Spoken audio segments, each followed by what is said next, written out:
Oke teman-teman, kembali lagi di channel Investor Cerdas. Kali ini saya akan membawakan analisis teknikal di saham-saham sektor consumer good, consumer cyclical. Yang pertama kita bahas ada SCMA. Hari Kamis kemarin SCMA ditutup di 161, turun 4 poin atau minus 2,42%. Untuk asing net sell 6 miliar rupiah. Kita lihat chart SCMA seperti apa. Nah, SMA kalau dilihat dari MA 200 dia sedang menguji MA 200. Jadi ini batas ya, batas atau support SMA, apakah dia akan uptrend atau downtrend. Kalau dia jebol di MA 200-nya otomatis SCMA memasuki downtrend. Kemudian kalau kita lihat dari chart pattern, SCMA ini membentuk pattern inverted cup and handle yang artinya ada potensi bearish. Kalau kita lihat dari topnya di sekitar 240, penurunannya berpotensi sampai ke 122, dan ini sudah jebol supportnya ya, support pattern cup and handle-nya di 171. Karena dia sudah jebol, potensi SMA berdasarkan chart pattern akan turun ke bawah. Kalau kita lihat dari MACD, ini pun juga sudah bearish ya teman-teman. Pada tanggal 9 Mei ini garis biru sudah golden cross, sudah berada di bawah garis merah, yang artinya dia sudah memulai downtrendnya. 3 pattern menunjukkan bearish untuk SMA. Jadi menurut saya hindari dulu SMA untuk swing karena sangat berisiko turun ke bawah. Oke, SMA chart 5 menit kita lihat pada tanggal 5 Juni kemarin. Apakah menarik? Nah, ini harganya turun tetapi tidak ada distribusi yang signifikan ya teman-teman.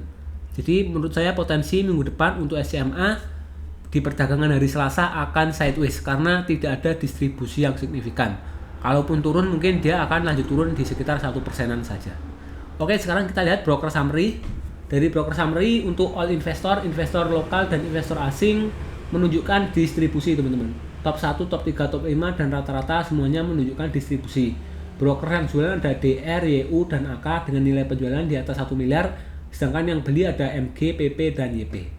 Kita lihat sekarang untuk broker domestik. Broker domestik top 1 distribusi, kemudian top 3, top 5 akumulasi, rata-rata big akumulasi. Broker yang jualan ada DR, YP, EP, KK, yang beli ada MG, YP, PP dan PD. Sedangkan kalau kita lihat dari broker asing jualan di saham SCMA dengan nilai yang cukup besar. Ada YU jualan 3,7 miliar, AK jualan 1,8 miliar, ZP 500 juta, sedangkan yang beli ini di bawah 100 juta, BK 100 juta, HD 4,6 juta, sedikit. Jadi asing jualan di SMA. Potensi SMA berdasarkan chart 5 menitnya minggu depan SMA masih akan sideways atau turun di range 1%-an. Oke, selanjutnya kita bahas saham ACES. Apakah ACES menarik? Kita lihat ACES kemarin ditutup di 535, turun 10 poin atau minus 1,83%. Value transaksi sebanyak 17 miliar rupiah. Asing net sell 2,8 miliar rupiah.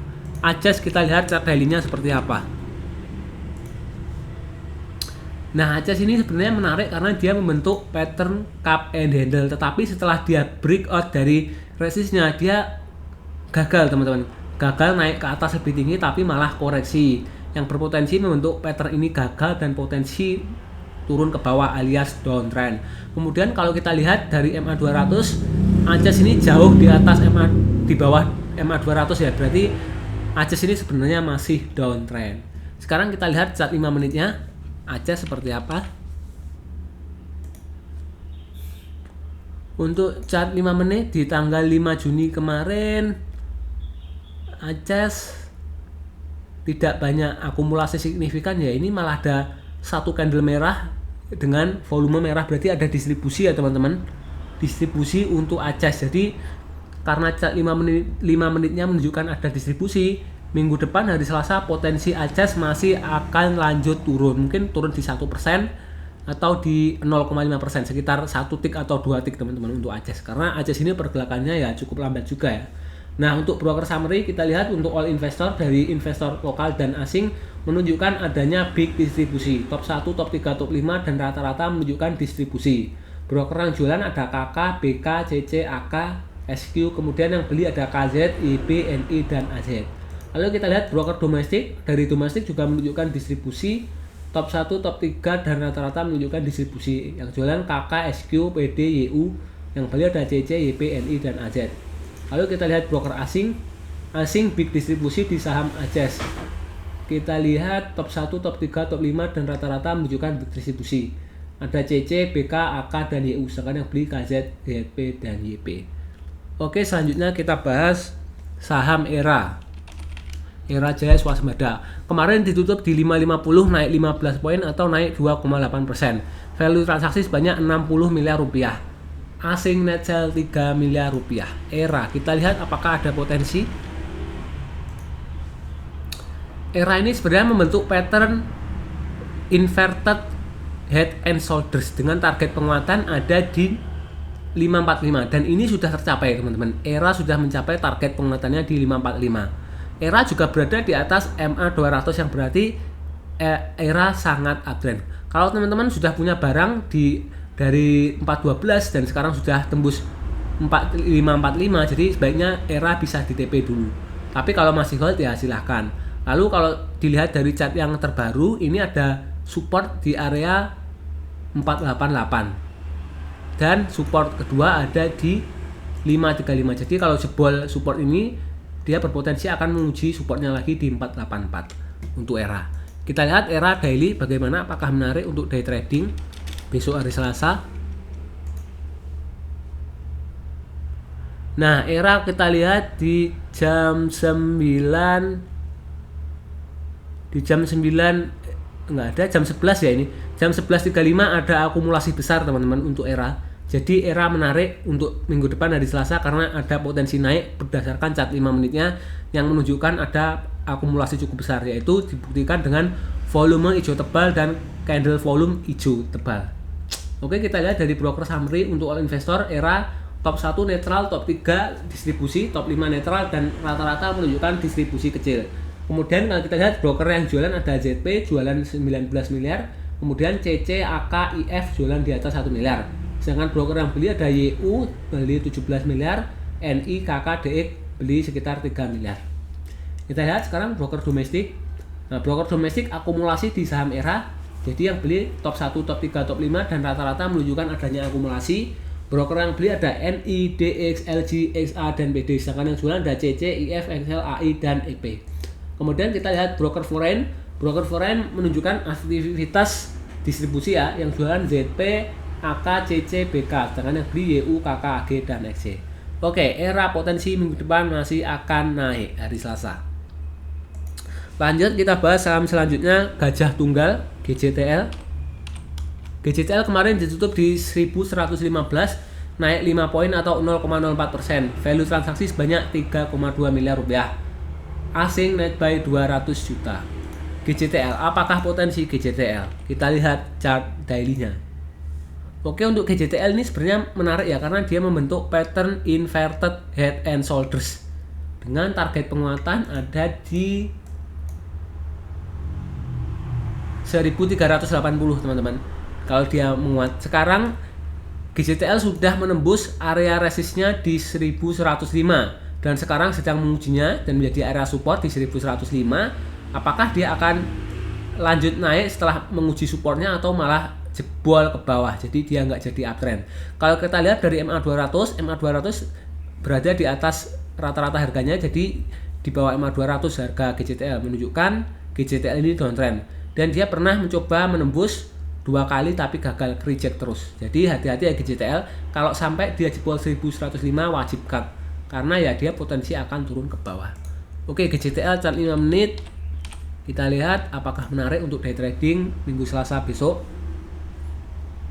Nah, kita lihat di jam 9 ada buangan besar teman-teman. Ada buangan besar, candlenya merah, volumenya merah tebal. Kemudian ini ada buangan lagi di jam 14.45. Kemudian ada akumulasi cukup kecil ini di jam 15.30. Oke, ERA menurut GJTL menurut saya banyak distribusi ya teman-teman untuk chart 5 menitnya. Jadi potensi minggu depan dia akan lanjut turun, mungkin diturun sekitar 1%, karena value transaksinya juga tidak terlalu liquid, hanya sekitar 1 miliar saja. Nah, untuk broker summary untuk all investor menunjukkan adanya big distribusi ya teman-teman, top 1, top 3, top 5 dan rata-rata menunjukkan big distribusi. Yang jualan ada PD, EP, SQ, kemudian yang beli YPCCBK. Kalau untuk investor domestik di broker summary-nya menunjukkan big distribusi, yang jualan PD PSQ, yang beli YPCCHP. Kemudian untuk broker asing ini cukup kecil transaksinya, termasuk akumulasi ya, broker asing top 1, top 3, top 5 rata-ratanya. Broker yang beli ada BK, AK, CC, yang jual HD, YP, TP itu sangat kecil untuk yang jualan. Oke, selanjutnya kita bahas saham MAPI. MAP Mitra Adi Perkasa. Kemarin ditutup di 1260, turun 10 poin atau minus 0,78%. Value transaksi sebanyak 17 miliar rupiah. Asing net sale 5,9 miliar rupiah. MAPI, kita lihat chart daily-nya seperti apa. Apakah menarik? Oke, MAPI kalau kita lihat dari MA200 dia berada di bawah MA200. Jadi bisa dibilang MAPI ini downtrend, teman-teman. Kemudian kalau dari chart pattern dia tidak membentuk chart pattern yang menarik, teman-teman. Jadi tidak ada pola chart pattern yang menarik. Terus kalau kita lihat dia seperti sedang bergerak di trend sideways-nya ya. Ini ada area support di 1255, kemudian resistnya ada di area 1430. Jadi dia bolak-balik sejak 9-10 April di area tersebut. Dan kalau ini supportnya jebol ke bawah dengan candle merah dan volume besar, maka potensi MAPI akan turun lebih dalam lagi. Jadi menurut saya MAPI ini untuk swing trading masih berisiko ya, sebaiknya dibuang dulu karena dia potensi turun ke bawah dan dia gerakannya masih sideways. Oke, MAPI kita lihat chart 5 menitnya apakah menarik. Nah, kalau kita lihat chart 5 menitnya ini di jam 10 ada buangan besar, teman-teman. Ini volumenya merah tebal dan candlenya merah, jadi ada buangan. Kemudian ada buangan lagi di jam 13.50 dan 13.45. Lalu ada akumulasi di jam 14.10, buangan lagi di 14.15 dan buangan lagi di 14.35. Oke, ini menunjukkan banyaknya distribusi di saham MAPI, yang artinya potensinya minggu depan hari Selasa MAPI akan turun karena banyak yang distribusi. Oke, untuk broker summary MAPI kemarin untuk all investor lokal dan investor asing menunjukkan adanya big distribusi, normal distribusi ya, dan rata-rata menunjukkan normal distribusi. Broker yang jualan ada BK, AK, CC, yang beli ada DX, AZ dan YP. Kemudian kalau kita lihat dari investor lokal mengakumulasi saham MAPI, yang beli ada DX, AZ, YP, XLPD. Nah, ini trio retail ini malah borong MAPI ketika harganya turun ya. Teman-teman tahu ya, kalau 3 broker ini YP, XLPD borong ya, kemungkinan besar harganya akan lanjut turun karena ya ini retail yang borong. Kemudian untuk foreign distribusi di saham MAPI. Jadi asing jualan melalui broker BK, CC, ZP. Ini dalam jumlah miliaran. Kemudian broker yang beli asing ada AK, KZ, ini jumlahnya ratusan juta saja. Oke, teman-teman, selanjutnya kita bahas saham auto. Austra Autopart. Kemarin ditutup di 2070, naik 10 poin atau naik 0,48%. Value transaksi sebanyak 3 miliar rupiah. Asing net sale 200 juta rupiah. Auto, kita lihat chart daily-nya apakah menarik. Nah, auto ini sebenarnya menarik, teman-teman, karena dia berpotensi membentuk pattern cup and handle. Tapi syaratnya satu, auto harus tembus resistnya dulu di 2230. Nah, kalau ini gagal dan dia malah jebol supportnya di area 2040, ya arahnya auto akan balik ke bawah. Kalau enggak, mungkin dia akan sideways dulu, teman-teman. Jadi auto sebenarnya masih potensi asal dia tidak jebol 2040. Kalau jebol 2040 ya sebaiknya cut loss dulu di saham auto kalau sudah punya barang. Nah, kalau kita lihat dari MA200, auto ini berada di bawah MA200, yang artinya auto belum uptrend, masih bisa dibilang downtrend. Dia sempat mencoba menembus MA200 beberapa kali, sempat tertembus tapi langsung di reject dan balik ke bawah. Auto 5 menitnya seperti apa? Kita lihat. Apakah ada akumulasi atau distribusi? Oke, ini di jam 13.30 ada akumulasi. Kemudian di jam, nah ini ada distribusi kecil, ini ada distribusi lagi di 15.25. Oke, berdasarkan chart 5 menitnya auto banyak distribusi dan akumulasi juga banyak, jadi seimbang. Menurut saya potensi minggu depan untuk auto hari Selasa akan sideways karena akumulasi dan distribusinya sebanding. Kalau kita lihat dari broker summary untuk all investor, broker asing dan broker lokal, kita menunjukkan adanya akumulasi teman-teman. Top 1, top 3 akumulasi, top 5 netral, sedangkan rata-rata menunjukkan akumulasi. Broker yang beli ada XA, XL, CP, RG, SQ, yang jualan YP, KK, AK, BK. Kalau dari investor lokal saja ini menunjukkan aktivitas yang netral. Ya, yang beli ada XA, XL, CP, RG, SQ, yang beli YP, KK, NI, DH, dan IF. Kemudian dari broker asing menunjukkan adanya aktivitas distribusi ya di saham auto. Yang jualan ada broker AK dan BK sekitar 200 juta. Kemudian yang beli ada XA dan CC sekitar 200 juta dan 30 juta saja. Oke, selanjutnya kita bahas saham MNCN, Media Nusantara Citra Tbk. MNCN ditutup 260, 0 poin atau 0% gerakannya. Value transaksi sebanyak 6,1 miliar rupiah. Asing net buy 300 juta. Kita lihat MNCN secara chart daily apakah menarik dan berpotensi untuk swing. MNCN sebenarnya kalau kita lihat dia seperti membentuk pattern inverted cup and handle. MNCN sudah berhasil menembus resistnya di 262, tetapi setelah beberapa kali naik dia reject dan turun ke bawah dan sekarang berada di harga 260, yang artinya jika dia turun lagi ini potensi inverted head and shoulders-nya gagal dan dia balik arah menjadi downtrend. Terus kalau kita lihat dari MA200 yang merupakan indikator utama melihat saham uptrend atau tidak, MNCN berada di bawah MA200 yang artinya MNCN ini masih downtrend. Kemudian kalau kita lihat dari MACD pada tanggal 26 Mei terjadi golden cross turun ke bawah. Jadi dead cross ya, ini dead cross bukan golden cross, maaf. Jadi terjadi dead cross, garis biru berada di bawah garis merah yang artinya menunjukkan arah saham MNCN masih akan turun lanjut ke bawah. Jadi menurut saya MNCN kalau sudah punya barang lebih baik dijual dulu karena dia potensi downtrend. Oke, kita lihat MNCN untuk chart 5 menit seperti apa, apakah potensi untuk day trading. MNCN ini ada akumulasi besar atau bukan? Volume besar tapi candlenya tidak hijau tebal, bukan akumulasi. Oke, netral. MNCN menurut saya netral berdasarkan chart 5 menitnya. Jadi potensi untuk minggu depan hari Selasa MNCN akan sideways. Kita lihat untuk broker summary ini menunjukkan aktivitas netral ya, top 3, top 5 dan rata-rata netral. Broker yang jualan ada DR, CC, YP, KK, EP, yang beli ada DH, SQ, XC, PD dan YU. Lalu kita lihat broker domestik menunjukkan aktivitas distribusi di saham MNCN. Top 1, top 3, top 5 dan rata-rata menunjukkan distribusi. Broker yang jualan ada DR, YP, KK, EP, yang beli SQ, CC, XC, PD. Lalu untuk broker asing ini menunjukkan akumulasi di saham MNCN. Yang beli ada broker DH, YP, YU, kemudian yang jualan CC dan BK. Oke, terakhir kita bahas saham LPPF. Apakah potensi? LPPF kemarin ditutup di 1740, turun 10 poin atau minus 0,57%. Value transaksi sebanyak 2 miliar rupiah. Asing net buy 100 juta rupiah. LPPF kita lihat chart daily-nya. Apakah menarik? LPPF ini kalau kita lihat dari MA200 dia berada di atas MA200 yang artinya LPPF ini sangat uptrend ya teman-teman. LPPF 2 kali menguji MA200 ya, 3 kali. Di 7 Februari 2025, kemudian di 28 Februari 2025, dan ini di 23 April 2025. Jadi 3 kali menguji dan selalu naik ke atas. Jadi MA200 bisa dijadikan support kuat LPPF jika dia menurun. Kemudian kalau kita lihat dari chart pattern, ini sebenarnya tidak membentuk chart pattern ya. Jadi chart patternnya ini masih nggak ada gambar yang menarik untuk LPPF.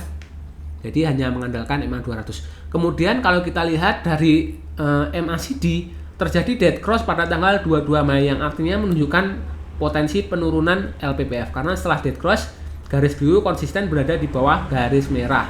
Jadi potensi LPPF masih akan turun dengan MA200 menjadi supportnya LPPF. Lalu kita lihat chart 5 menit untuk LPPF apakah potensi untuk day trading. Nah, kalau kita lihat LPPF di jam 9 ada distribusi. Kemudian di jam 9.50 ada akumulasi cukup besar. Kemudian ada akumulasi di jam 10.40. Kemudian ini netral. Jadi banyak akumulasi teman-teman. Lebih banyak akumulasi. Jadi minggu depan hari Selasa potensi LPPF akan naik karena banyak akumulasi di chart 5 menit. Kita lihat untuk all investor ini menunjukkan adanya distribusi kecil ya untuk broker summary, investor lokal dan investor asing. menunjukkan adanya distribusi. Broker yang jualan ada AK, CC, EPXC, yang beli ada YP, ZP, NI, dan SQ. Terus kalau kita lihat dari broker domestik menunjukkan adanya aktivitas distribusi juga. Broker yang jualan ada CC, EPXC, XA, yang beli YP, NI, dan SQ.